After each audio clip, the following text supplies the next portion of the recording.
Alors, cher ami, napesi bino na mbote, nauti kolanda publicité moko ya ya concert ya Moïse Mbiye oyo kozala bongo en date du 19. Ce qui est choquant na ba propos Moïse Mbiye abimisi na publicité na ye wana ya concert, alobi ki aza ko invité ba chômeur nyonso ya Congo, ba oyo baza na ba diplôme ba bomba na bandako, ba oyo bazwaka misala te, ba oyo même ata CV pona kokomba pusu bazwaka te, baya bakoyembela nzambe, bakoyembela nkolo, bokozwa misala makambo ebele ebele. Mais discours wana ya Moïse Mbiye eza choquant.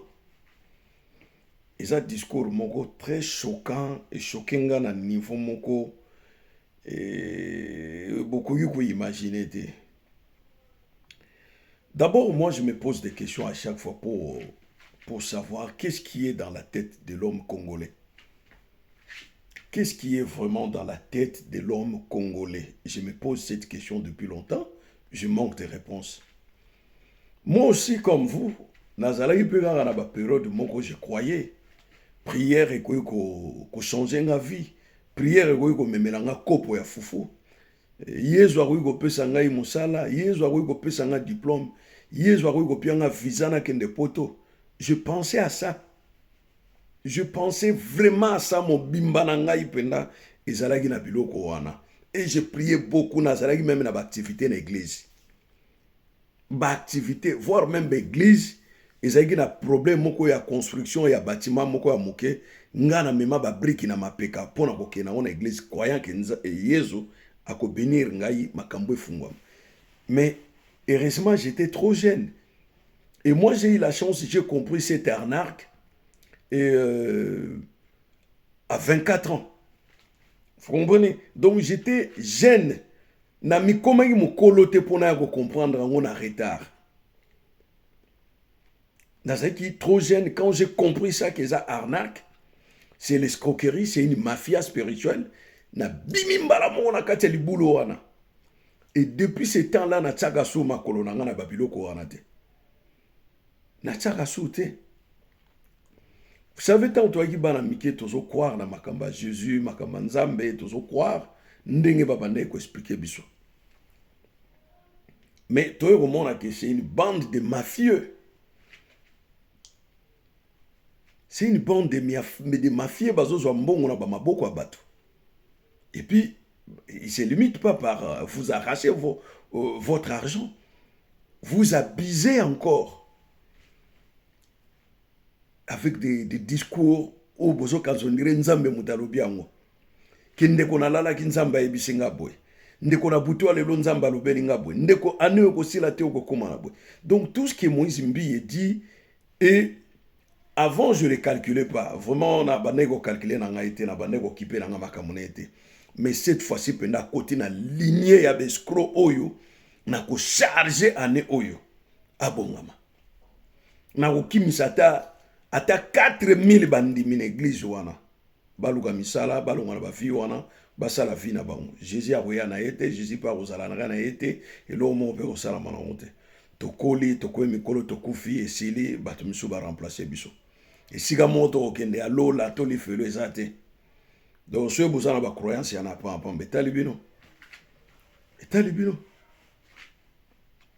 Négni batu mabawe kozala biloko ba pasteur bazo bomela bino ba foyer bazo bomela bino mabala bazo bebisa ba venir abala na bino balokuta na kati bazo zwa bino ba mbongo bazo zwa bino mituka bozo pesa bango ba don ba cadeau. Ce sont des chômeurs à vie qui mangent que sur votre ignorance. Si vous ne savez pas, ces gens-là, ce sont des charlatans qui n'ont rien de spiritualité, rien de Dieu et qui ne mangent que à travers le livre écrit par l'Occident. C'est ce que vous attendez par la Bible. Donc, Nzambe wana zalaka na kati ya Bible. So kangi Nzamba kufi. So ko funguli Nzambe ali. Nzambe moka zalaka traduit na ba verset kaka. Vivant boye Nzambe wana zalaka te. Vivant boye Yesu wana tikala ko zalaka te. Ya zalaka na livre. So ko boto liye kaka livre wana na Nzambe na ye omemi yango. Azaso ne siga relaxon nzambe bisika vandagate.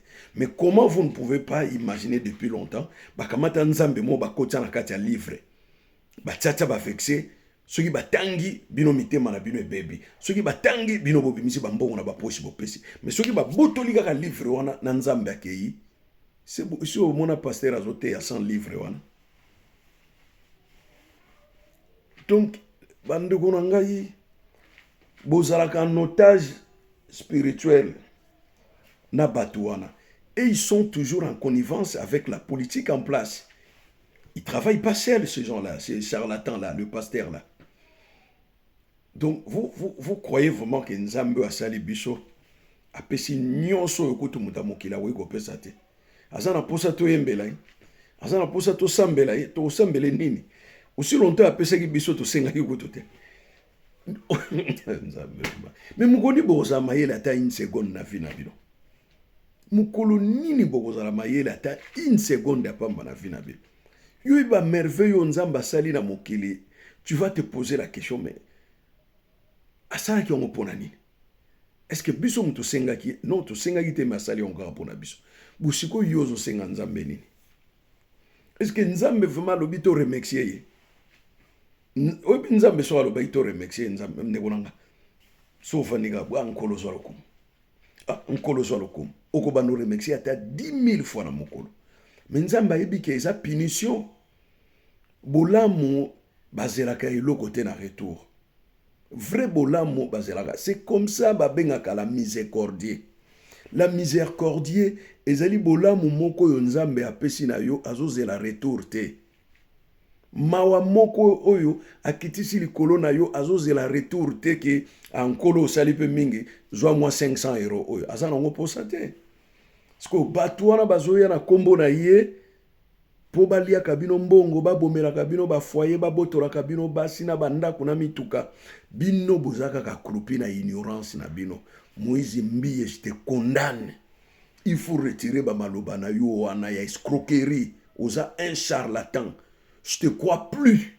Na bane ko considérer lokola jeune kinois nyonso, na bane ko pesa na importance na yo te, mais lokolo koti na biloko moko oyo ba kutino bazalaki nango oyo ba sonika futa bazalaki nango ba Denis Lesi balaki nango lelo ne suko na yo koyeba ke yona Denis Lesi égale eloko moko, yona Mike Kalamba eloko moko, yona kutino égale eloko moko, yona sonika futa égale eloko moko.